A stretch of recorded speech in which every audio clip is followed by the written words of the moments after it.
We're going to start today by watching a time lapse of a dandelion. They contain the minerals iron, potassium, and zinc, and the vitamins A, B, C, and D. Their roots and leaves are most commonly used in tincture form, tea, tablets, capsules, jelly, or raw. If you do decide to make a jelly, the flower petals are much sweeter.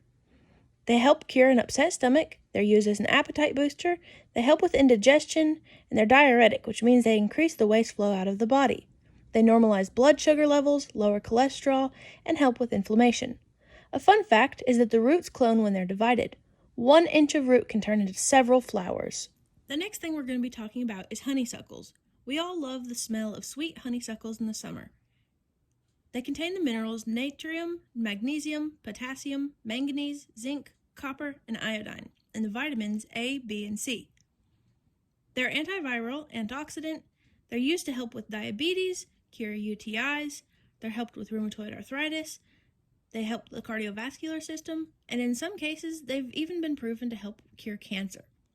They're most commonly used in a tea, tincture, salve, orangeade, jelly, or raw. A fun fact is that this is a very invasive species, and they are from Asia. So next let's talk about mullein, commonly known as lamb's ear because of the plant's fluffy-looking nature and long plant leaves, which kind of makes it look like a lamb ear. The minerals it contains is calcium, iron, magnesium, phosphorus, potassium, selenium, and zinc, and it contains the vitamins B1, B2, B3, and vitamin C. The leaves and flowers are the most common parts used. The mullein tea or tincture has been used for respiratory problems and touted for its ability to soothe irritated membranes, relieve congestion, and break up phlegm. Taken internally, it aids in getting rid of warts. It's also useful for asthma, bronchitis, difficulty breathing, earache, hay fever, and swollen glands. And when infused in oil, infusions of the flower can be dabbed on the skin to heal sores, burns, and infections. It's also a laxative, a painkiller, and a sleep aid. In past years, research has shown that mullein kills disease-causing bacteria. Mullein has also been known to be a base herb in smoking preparations as well. A fun fact is that mullein seeds can be toxic to certain species, including humans. Next up on the list is purple dead nettle. It contains the minerals iron, calcium, magnesium, manganese, and fiber, and the minerals A, C, and K. The flowers, leaves, and roots are most commonly used in teas and salves.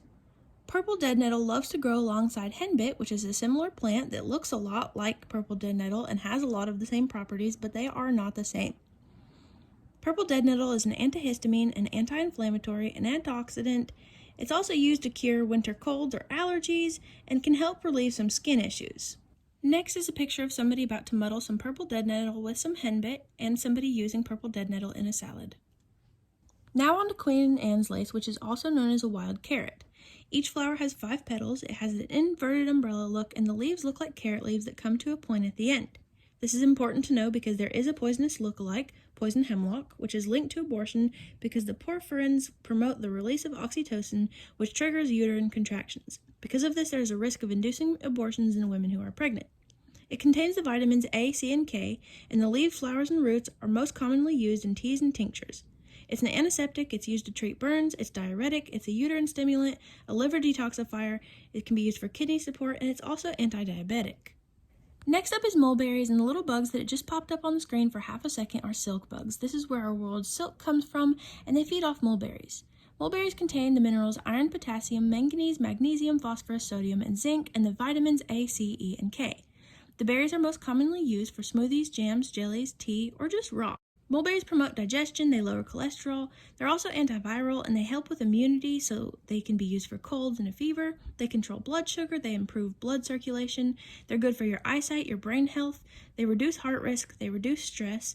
They've been proven in some cases to help with cancer. They're promotional for liver health, they're good for your lungs, you can use them to treat blemishes like dark spots or acne, they help with irritated skin, and they help promote hair growth. A fun fact is that these plants contain carcinogenic effects. Next up is the fig bush leaf, which is a folkloric cure-all. Its fruits, roots, and leaves are antibacterial, antifungal, antioxidant, and antiviral. There's a lot of parts of the human body that it helps, like the cardiovascular, respiratory, digestive, urinary, muscular, immune, hepatic, reproductive, and endocrine systems. The medicinal and biological uses of fig leaves, fruit, roots, or bark include helping with erectile dysfunction, laxatives, relief for sores and sore throats. They lower the risk of Alzheimer's disease, diabetes, and cancer, treat hemorrhoids, and restore skin and hair health. There's goop in it for ringworm and poison oak, and it can also stimulate menstrual flow in absence of a regular period, which is amenorrhea. This last video of the fig bush tree is unnecessary to include, but I thought it was super cool. The guy's propagating part of a fig bush tree, and he actually gets roots that come out of it. Last but not least, I'm going to talk about tobacco leaf, which is going to be a little less educational and a lot more fun, in my opinion. It can be used as a poultice on wounds. It contains nicotine and anesthetic, which is basically something that can numb you. If you use tobacco leaf wet and you put it on a sting or bite, it will draw out the venom and it will numb the sting from the pain.